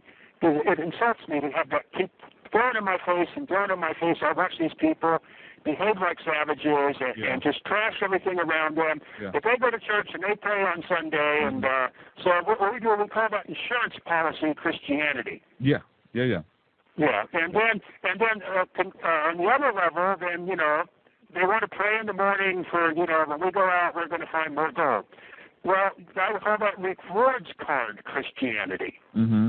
And I just have to tell these people I cannot engage in either one of those things because it's against my upbringing. As I come from a long line Christian background of priests, nuns, and monks, and all that to go back 800 years. People want to start spouting this stuff off, and I can't handle it because I was not made like that. Yeah, and so I guess what you're saying is exact same thing I'm saying, and a lot of other people, is that what you're seeing from the church now, claiming to be the ones who get you in tune with God, are doing the exact opposite and just using. Yeah, so what I do is just like the person I'm referring to in Los Angeles, where I work there, that exhibits these things that I just said. Mm-hmm. So why don't you come to church on Sunday? Well, the last thing I want to do is go into Los Angeles on Sunday. When the whole freak circus is crawling, and to risk my car and my personal body and the rest of that, when I go, well, here's what you need to do. You need to come to my church, because they all wonder where I go at the end of the day, and I disappear in some jeep trail up in the mountains. It's very drivable, so nobody will bother me. You know, and the altimeter hand is moving like a second hand on a clock when I'm crawling up the face of a mountain. That's where I go at the end of the day. I go, you need to come to my church, the Church of God's Creation. Exactly. I'm with you there, brother. Yeah, not some hole where a bunch of carrion-eating people all go to jerk themselves off, and they're going to go to heaven. Everybody else is going to go to hell because they're a piece of dead meat that rocks. I don't, I don't want to be part of it. The only reason why, in my adult life, where I went to the churches was the big ones that had the organs. Yeah. I mean, I was there for the building, and I was there for the sound. I wasn't there for the rap. Yeah, and you know what? They have people saying that on a very small scale now, as far as they go to church to enjoy the music, or they don't really know the people or agree with the preaching, but they enjoy the music. They have great music there. I'm a Lutheran, and that's what Lutheranism is based on. It's music. Music is access to God. Yeah, exactly. Not somebody's oscillating tongue. Exactly. I think that's what we've been saying. There's a couple more minutes for you to be on the show. I want to touch on crystals. If you can tell me anything about crystals, there's a lot of people talk about crystals hold energy, quartz, and things like that. We understand that crystals were in radios and were used as a conductor of electricity. Am I correct on that? Or quartz crystals are used in all radio equipment to this day, because quartz has an interesting property. If mechanical force is applied to it, it produces electrical force, and if electrical force is applied to it, it produces a mechanical force, so it's a reciprocal situation. So you can cause a quartz crystal to mechanically vibrate, which will give rise to electrical vibration, which in turn goes into a circuit that turns it back into mechanical vibration, and it compounds on itself, and it sings at a frequency. And that's the frequency of like your silly phone, or the clock rate on your computer, or whatever device you have. Gets its rhythm and frequencies from one particular piece of quartz. Now, the other crystal, the crystal radios and the crystal rectifiers, that's what's inside the transistors. And these crystals change their conductivity and the way that they pass electricity by the electrical force that's applied to them, so that you can apply a small electrical force to a particular crystalline substance, such as iron sulfide or pyrite, and that small electrical force will cause a much larger electrical response in the crystal, and in a certain sense kind of pull the wave in, and that serves as a detector. So normally the feeble radio waves or electrical impulses are not strong enough to cause a mechanical action on a relay or anything like that. But if you apply that to the crystal changes inside, and all of a sudden the crystal turns from one electrical state to another and lets you know this thing's there, and then it will close a relay, or, if the oscillations are fast enough, it can move the armature on a speaker. And these devices today are known as diodes and transistors. We did so those are the two different types of crystalline applications in electricity. For quartz, now, you can go beyond, but, we're in a continuously changing electrical field of varying intensity. Well, that has an influence on all the quartz. Then, of course, you have all the quartz, and mechanical stresses on that have the influence on electricity, and this has a lot to do with my telluric wave research and earthquake things and stuff like that. Is just the massive quantities of frequencies and waveforms being produced by the Earth, and it's very difficult to account for exactly how they would come about from the way geologists and physicists describe the construction of the Earth. But that's a whole different topic. Yeah. I got somebody that's going to be calling me for an interview here shortly on that subject. Okay. And because that's actually, that's the project I'm engaged in here. right now with the government and all that, and we just got our funding to go, work on our polls and the whole thing to be able to tap back into this again. It's going to be quite an effort. We actually just did a podcast about crystal magic and about the energy that is stored in crystals and actually released from crystals as well.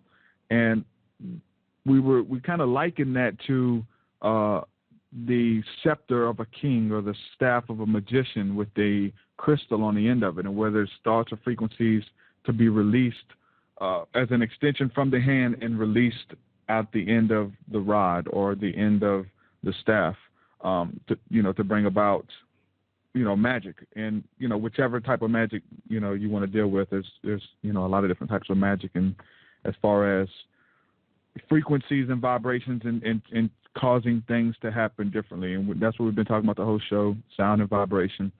And the crystals, are very highly organized, chemical and electrical patterns, physical electrical patterns, however you want to describe it. So that causes them to be archetypes. Mm-hmm.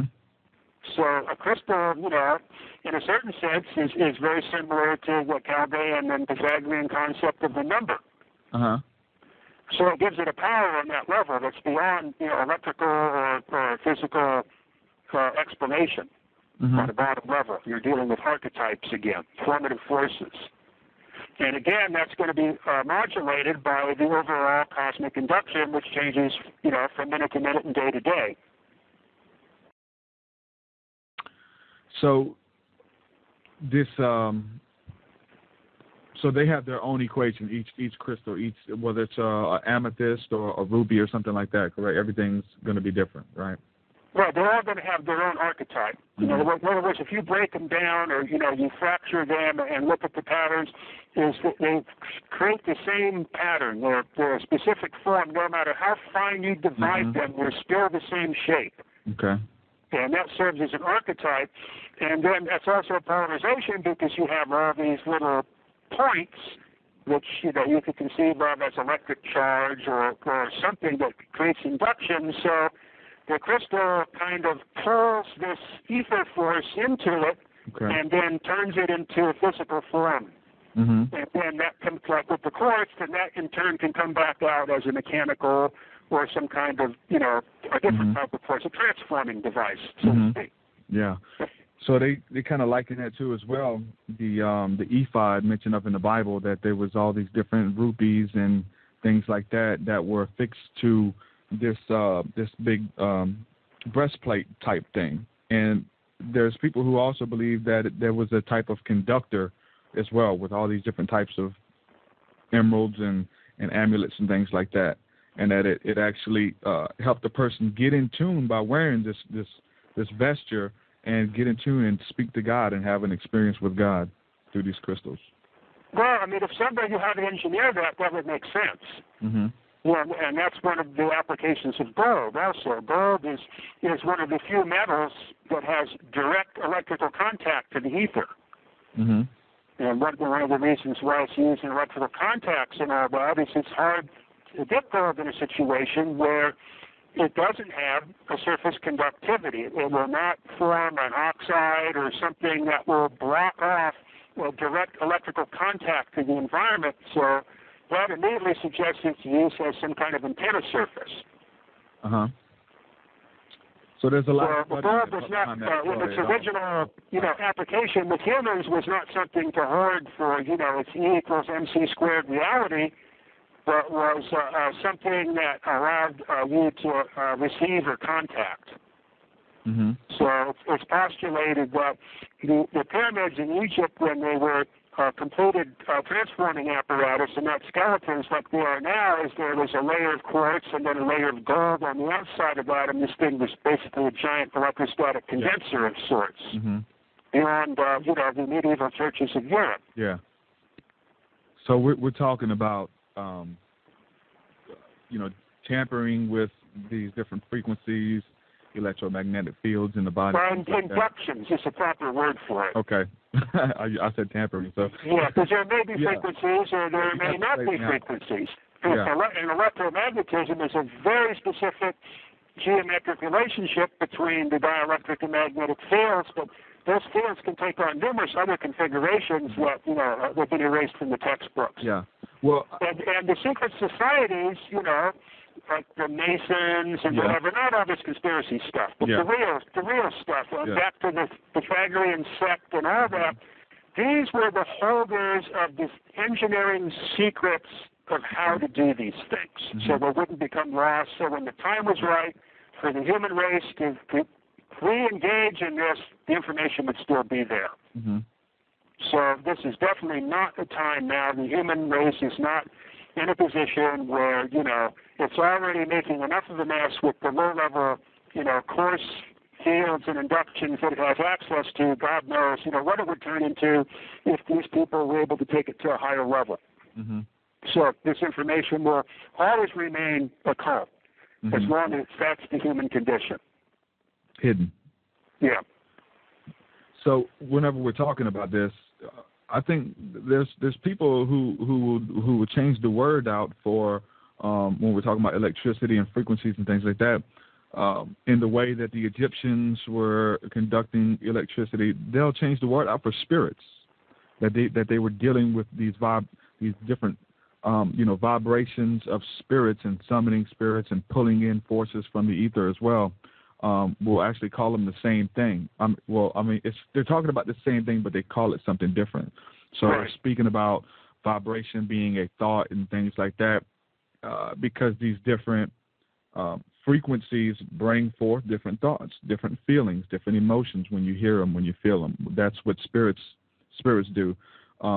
Even in the Bible, there's a part where these different spirits present themselves before God, and he wants something to be done on the earth. And these different spirits present themselves and say, I want to go down to the earth, and I want to be a lying spirit. So, and then another spirit said, well, I want to go down there and be a confusion spirit. I want to go down there and spread confusion amongst the people. So I can't help but link these vibrations, these frequencies and sounds with this spirit work as well, when we understand that a spirit in itself is not like a demon or a monster that has a physical body that runs around. It's a thought form and a vibration at the same time. And I'm just linking this together with everything that you're saying, because it's making perfect sense if you study the Holy Scriptures, or even some of the other. It's not just the Bible. These are universal truths that are taught, and they're just called different names. Right. Called totally different names. And when you're dealing with church people or people who are very religious and hold to their sect, they can't agree. No, you're talking about spirits. I'm talking about vibrations, something totally different. No, it's the same thing. We just call it something totally different because you don't understand the science behind it. Yeah, there's modern terms for things of the past. So the word vibration and energy has really been seized upon and pretty heavily misused in this area. So, energy and vibrations have specific dimensions, but what we're talking about doesn't necessarily have those dimensions because it hasn't turned the ether into anything solid yet. Mm-hmm. So that's why I prefer to stick to the Faraday concept of polarization and induction. Mm-hmm.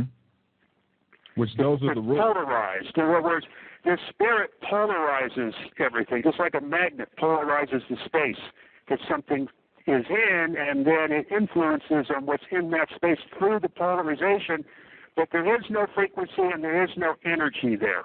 Mm-hmm. The energy comes about by the actions, the secondary actions, but the induction itself is not energy and it's not frequency. Mm-hmm.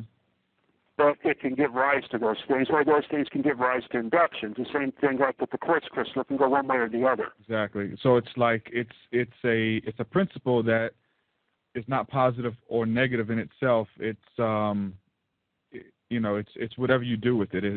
I think it has you have to tap in within a certain intention to use it for positive, negative, good or bad or whatever. Yeah, we're dealing with so much speculation. It starts to. It gets beyond the engineering level, which I like to remain at. Mm-hmm. Yeah. Right. And but this is the situation with electricity. Is every time I have to make one of these presentations, which is coming up again now, and like the one which I really recommend that people acquire off the internet is this last presentation I gave. It's not clear in my mind because it's been a while since I gave that presentation, but I had clarified this point quite solidly in the last presentation. Now I'm getting ready to give another presentation, and it always starts with the same thing. Okay, I'm going to give a lecture on electricity to a crowd of people that don't know what electricity is, and nobody knows what electricity is anyway. So how do I begin? Yeah, and that's why you're on this show, and that's what we do with a lot of people whose some of their information has got to be deep, and you have to have a lot of study to even keep up with what they're saying. We try to make it very practical for the listener, someone who they can, maybe experiment with or understand, who aren't physicists or who aren't, who don't have a degree or anything like that. So I think we're doing a good job today. I think we're tying some things together. It's working out great. I think we have time for another caller if someone has a question. Let me bring this person in. We have guest 24 who's in the room. How you doing? You on there? Yeah. Can you hear me? Yes. Hello? How's it going? Yeah, we hear you. Real good. I'm over here in Dallas, Texas. I was just calling. The big solar flare that hit back in the late 1800s, and how it basically just disintegrated a lot of the lines and the telegraph machines and all that. And some of the technology that you're kind of studying with being in the ground and grounding energy, would that help protect against some of those solar events that would be a big catastrophic event like it was back in the 1800s? I didn't get any of that. It was all broken up. Pardon me? Can you say it again? Yeah, yes. I was talking about the solar event and back in the late 1800s, where it basically disintegrated a lot of the electrical elements that was going on at that time period with telegraph and even bent railroads. And something was like that was to happen today with some of this grounding technology help prevent some of those situations. You'll have to repeat the question for me. I couldn't understand it. Okay, you're kind of breaking up a little bit, Eric. He's wanting to know, is there anything that we could do to, prepare against a solar flare that would scramble everything like that actually happened in the 1800s? Is there a way? Well, actually, the entire electrical grid of the country is being redesigned at a very high cost for some reason to make it even more susceptible to all this. In fact, this is a project I'm working on here because it's caused a complication in this municipality. Is the department services that are necessary for some of the functions. They're trying, everybody knows, massive EMP and receive a solar flare and direct all this stuff into the appliances in your home. We're trying to figure out what's behind this. Mm-hmm. All right. So basically, this society has pulled the switches down and bent over and grabbed its ankle and said, let me have it, son, with all the satellites and this common neutral power. I think we're losing him. Eric, okay. I think we lost Eric. So, awesome interview, if I say so myself. One of my favorites so far. Some awesome research and some awesome things that we tied together and spoke about in this interview. So, with that being said, you could check out his work at ericpdollard.com, ERICPDOLLARD. He's got a bunch of videos posted, a lot of interviews that he's done, and there's a couple people working to try to help him get some of his stuff out there to the masses. So there's other people connected who are following his work that you can link in with on Facebook and Twitter and some of the other social networks to help spread his videos, his messages, and if you will, help get this podcast out there so we can cover more topics very similar to this one. So This was an awesome podcast, and like I said, it's going to be one of my favorites. So just to break it down on a very layman level, understand that music, sound, and tones is all vibrations. Everything is moving.